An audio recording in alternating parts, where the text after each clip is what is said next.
ولا تحسبن الذين قتلوا في سبيل الله أموات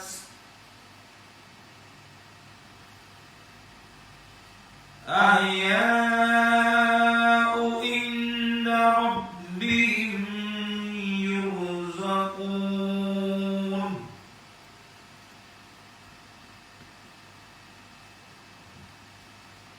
Janganlah kamu mengira bahwa orang-orang yang gugur di dalam Allah itu mati. Bahkan mereka itu hidup di sisi Rabb-Nya dengan mendapat rezeki. Sesungguhnya kami telah menanyakan hal itu kepada Rasulullah sahabat ayat tadi. Rasulullah langsung bersabda, arwah mereka dalam rongga burung berwarna hijau dengan pelita yang tergantung di atas, terbang dengan mudah, turun ke bawah, kemudian kembali lagi ke atas dengan kecepatan cahaya. Roh mereka mengunjungi mereka dengan kunjungan sekilas, begitu cepatnya. Apakah kalian menginginkan sesuatu? Mereka menjawab, apalagi yang kami inginkan, sedang kami terbang dengan mudahnya dari surga ke bumi kemanapun yang kami kehendaki. Betul? Nabi dia menjawab, hadis Rasulullah SAW sudah itu bersabda, Hamzah adalah syahid. Arti syahid itu pemimpin para syuhada. Imamul Hunafa para syuhada, syahid, syuhada, Hamzah bin Al-Fatihah itu awalnya. Tapi bukan waktu susah dilarui. Anda tutup dulu ya. Gitu. Karena dia ada. Udahlah, Pak Ustaz nanti di awal Pak Ustaz takut nih. Gitu. Jangan dulu, dengerin dulu. Jangan diamal. Normal nanti keteter kita. Syahid, syuhada sampai hari kiamat. Wali kutub sampai hari kiamat. Syekh Abdul Qadir Jailani. Bedanya itu. Anda sering dikaji oleh ahli hikmah. Jangan buat tarekat hikmah dong. Kalau mengerti ini, dia bisa behit nggak? Sepakat. Behit itu harus melalui torekot. Tanpa torekot nggak bisa behit. Dari bapak harus ke torekot dulu. Harus ke karena jalannya di situ. Paham? Nah, kira-kira gitu memahamkan ini. Abdullah Muthalib bin Hashim. Sejarahnya ya, betul kaji ini. Nanti masuk yang kedua sejarah ini. Banyak penting sejarah karena ini ada amalan. Amalan itu kan belajar ngamal ini ikutin sejarah, Pak. Tentu sejarah yang benar kan? Ya. Salah seorang tokoh besar di Mekah, Abdul Muthalib bin Hashim, pada suatu masa merasa bahwa putra kesayangannya yang bernama Abdullah sudah waktunya untuk memasuki usia pernikahan. Nggak boleh jomblo.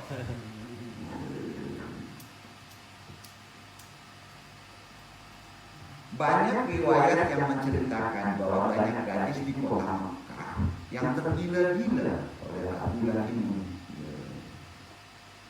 oleh Hamzah ini, ingin dipersunting oleh Abdullah. Namun Abdullah bukanlah pemuda biasa dan tidak pula berasal dari keluarga biasa. Dia adalah cucu dari pemimpin syahid kota Mekah, Hashim bin Abdul Manaf bin Qusay. Abdul Muthalib memiliki kualifikasi yang sangat ketat terkait pendamping putra kesayangannya, otomatis. Ya kan? Abdul Muthalib hanya akan menikahkan Abdullah dengan gadis terbaik dengan nasab terbaik pula. Bebek bobot ini zaman itu ya. Di sekarang masih ada kok. Sosok tersebut pada diri Aminah bin Wahab yang berasal dari Bani Zura. Aminah adalah putri dari pemimpin Bani Zura yang bernama Wahab bin Abdul Manaf bin Zura bin Kilab. Itu yang bicara. Abdul Muthalib kemudian mendatangi rumah Wahab bin Abdul Manaf untuk mengawinkan Abdullah dengan Aminah yang terkenal akan kesucian dan kesederhanaannya. Dalam majelis itu juga Abdul Muthalib sendiri mengawini Galah, atau dalam riwayat lain namanya Halah, sepupu Aminah. Dari hasil dua perkawinan yang bersamaan tersebut, dari pasangan Abdullah bin Abdul Muthalib dan Galah lahirlah seorang bayi yang bernama Hamzah bin Abdul Muthalib. Hamzah yang mati syahid jadi pemimpin. Sementara dari pasangan Abdullah bin Aminah lahirlah Muhammad bin Abdullah. Kedua anak tersebut kemudian dalam masa pertumbuhannya sesuai disusui oleh satu wanita yang sama. Dia adalah Syuwaibah. Meski kedua anak ini itu telah mengambil arah yang berlainan, tetapi tidak sedetik pun hilang dari ingatan Hamzah tentang kemuliaan sahabat dan keponakan dan saudara sepersusuannya itu. Hamzah masih tetap ingat bahwa Muhammad adalah orang yang bersifat lembut dan berakhlak mulia. Bahkan lebih dari itu semua, dia mengenal Muhammad sebagai orang yang jujur, sidik, bisa terpercaya, sekota sejazirah Arab, yang mana sifatnya ini orang-orang sekitar menjadi mencintai, menghormati dan memuliakannya. Berbekal dari ingatan yang tidak pernah lepas dari itu, maka suatu waktu Hamzah akan memiliki gelar yang melekat padanya hingga akhir zaman, yaitu Asyadullah. Asyad itu singa Allah, dan Sayyidusi Syahada. Nah, kalau dikanurakan Asyadullah, kalau di hikmah Sayyidusi Syuhada. Itu aja dulu ya. Baik kok cakap sih. Jadi pemimpin para syuhada itu Sayyidusi Syuhada. Asyadullah, akeo, jatuh. Itu Pak. Ya. Orang-orang yang wafat di jalan Allah itu artinya Sayyidus Syuhada. Rasulullah bersabda, Hamzah adalah syahid, pemimpin para syuhada sampai hari kiamat, termasuk juga Asyadullah. Pada suatu masa, Umar mengetuk pintu Dar Al-Arqam sambil membawa pedang. Umar berusaha. Umar bin Khattab nih membawa pedang di tangannya dan terlihat sangat marah. Orang paling sadis itu yang kedua setelah Hamzah adalah yang sangat adalah Umar bin Khattab. Dia hendak membunuh Nabi. Hamzah berkata, jika dia datang dengan damai tidak masalah, tetapi jika tidak, kita dapat dengan mudah membunuhnya dengan pedangnya sendiri. Itu kata Hamzah. Ya. Setelah Hamzah bin Abdul Muthalib masuk Islam, dia belajar akan mengabdikan segala keperwiraannya, kesehatan, bahkan hidup dan mati untuk Allah dan agamanya.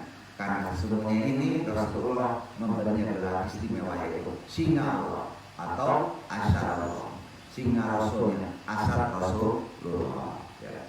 Dengan bergabungnya Hamzah, agama Islam menjadi kuat pada masa itu.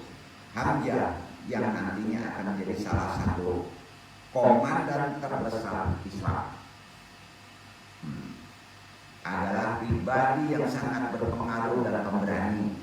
Dia akan melakukan apa saja untuk melindungi dan membela Nabi dan menguatkan kaum muslim.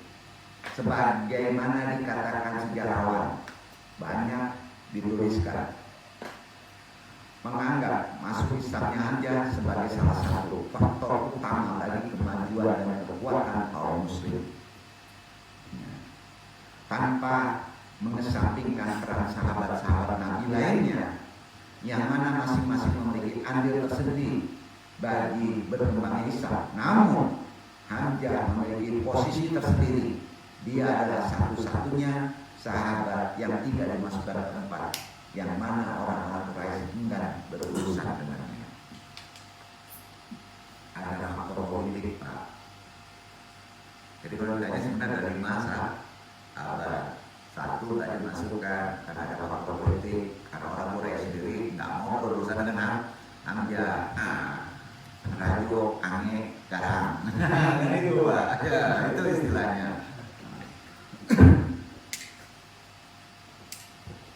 Sebagaimana telah ditujukan dari riwayat sebelumnya ketika mendengar bahwa Nabi telah dihina dan dilukai oleh Abu Jahal, tanpa memberitahu siapapun akan niatnya, tanpa basa-basi dia melakukan pembalasan yang sangat keras di depan para tokoh Quraisy itu sendiri, dan tak ada seorang pun yang berani untuk melawannya. Dalam kesempatan lain, Hamzah menunjukkan kembali keberaniannya yang sangat mencolok. Penyiksaan dan penganiayaan terhadap Nabi yang dilakukan oleh Abu Lahab, yang mana masih paman Nabi sendiri, serta istrinya Ummu dan tiada bandingannya. Nabi hidup bertetangga dengan mereka. Mereka tak pernah berhenti melemparkan kotoran kepadanya. Suatu hari mereka melemparkan kotoran domba ke kepalanya. Untuk itu Hamzah langsung membalas dengan menimpakan benda yang sama kotoran langsung dengan tangannya ke muka Abu Lahab. Bayangin mukanya direpot. Ini sama kotoran itu kan. Begitu pula terhadap Umar bin Khattab yang pada saat itu masih belum masuk Islam. Di saat muslim lainnya begitu ketakutan terhadap Umar, Hamzah menunjukkan sikap yang lain. Dia dengan tenang berani menghadapinya. Pada waktu itu Umar seorang laki-laki yang tinggi besar dan kuat, paling gagah, telah menjadi musuh bebuyutan muslim. Ia memiliki reputasi temperamental dan cinta kepada puisi-puisi dan minuman keras. Suatu waktu dia dikabarkan akan membunuh Rasulullah. Ketika Umar mendengar bahwa Nabi sedang berada di dalam Al-Fatah, dia bergegas ke sana berharap untuk menemukan beliau. Dia mengetuk pintu dan salah satu sahabat Nabi mengintip melalui celah untuk melihat Umar dengan pedang di tangannya. Umar terlihat sangat marah. Para sahabat kemudian bergegas ke belakang rumah dengan bercerita mengkhawatirkannya. Ada apa? Kata Hamzah. Umar ada di depan pintu, lapor para sahabat. Hanya itu saja, seru Hamzah. Hanya itu. Jika dia dekat mengenalnya tidak masalah, tapi jika tidak, kita dapat dengan mudah membunuhnya dengan pedang sendiri. Itu jawaban Hamzah. Sementara itu Nabi Muhammad sedang menerima wahyu dari Allah. Dan setelah selesai menerima wahyu, beliau masuk ke ruang duduk. Di sana ada Umar duduk. Nabi memegang baju dan sabuk pedangnya. Setelah masuk, pegang sabuk pedangnya dan berkata kepada Umar, maukah engkau mundur dari jalanmu untuk membunuh Nabi? Jika tidak, Allah Subhanahu wa Ta'ala akan menurunkan kepadamu hukum seperti yang Dia berikan kepada Walid bin Al-Mughirah. Ya Allah, inilah Umar bin Khattab. Ya Allah, berikan kekuatan dan kemuliaan pada Islam oleh Umar bin Khattab. Setelah Nabi mengakhiri doa itu, Umar langsung bersaksi, tidak ada yang layak disembah selain Allah, dan bahwa engkau adalah Nabi. Ada dipegang itu, langsung dia masuk Islam. Ada mau membunuhnya.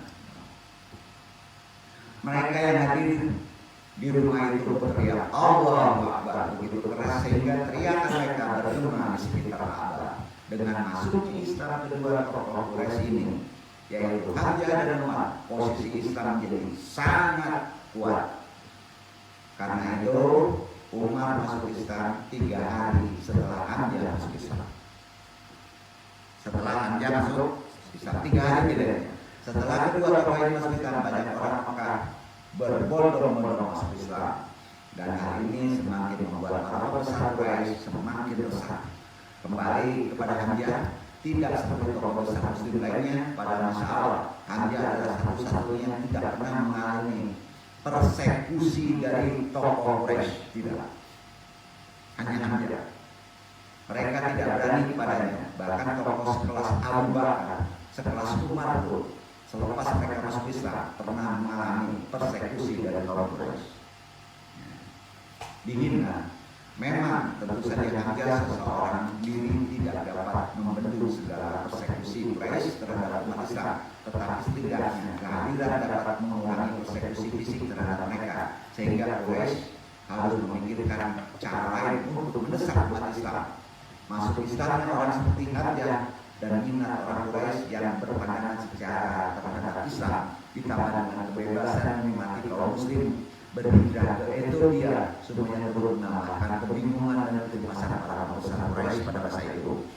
Mereka pun sangat kecewa karena kegagalan rencananya. Karena itu mereka memikirkan rencana baru. Mereka memutuskan untuk menerapkan blokade ekonomi. Nah, gaya Amerika. Nah, bisa perang, blokade ekonomi guna menghadang penyebaran dan penyiaran Islam serta mengungkap kegiatan pendiri dan pengikut agama ilahi itu. Petualangan Hamzah bersama Nabi Muhammad SAW akhirnya harus dijelas. Bismillah, mulai ribut dan ribut jihad kita. Insya Allah sesi kedua nantikan yang kedua. Mudah-mudahan bermanfaat dan ada faedahnya. Dengan sejarah ini kita sudah tahu, setidaknya kita mendapatkan apa gimana berkembang Islam. Wabillahi taufiq, hanya maaf. Assalamualaikum warahmatullahi wabarakatuh. Subhanakallahumma wa bihamdika asyhadu an la ilaha illa anta astaghfiruka wa atubu